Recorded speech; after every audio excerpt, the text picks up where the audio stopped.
ખેડામાં ચાંદીપુરા વાયરસના 2 શંકાસ્પદ કેસ નોંધાયા। જિલ્લા આરોગ્ય અધિકારી દ્વારા આરોગ્ય તંત્ર સજ્જ।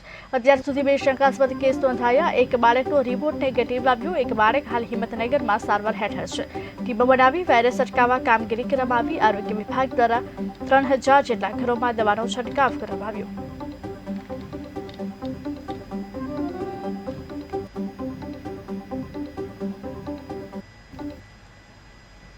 હું ડૉક્ટર વી એ ધ્રુવે, મુખ્ય જિલ્લા આરોગ્ય અધિકારી ખેડા નડિયાદ।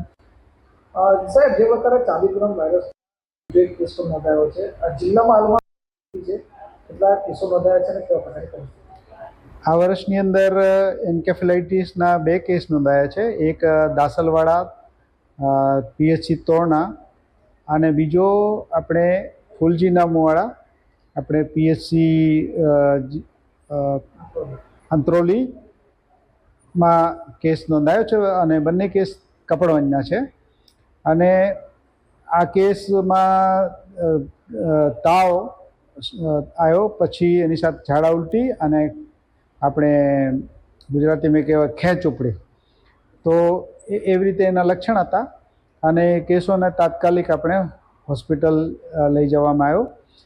પહેલો કેસ જે દાસલવાડાનો હતો એને આપણે વૈભવ હોસ્પિટલ ડૉક્ટર ભાવિન શાહની હોસ્પિટલ નડિયાદની અંદર સારવાર અપાઈ અને હવે નેગેટિવ આવ્યા, સેમ્પલ મોકલવામાં આવ્યો હતો એમાં, અને સાથે સાથે એમને સાજા થઈ ગયા તો ગઈકાલે એમને રજા આપી દેવામાં આવી છે।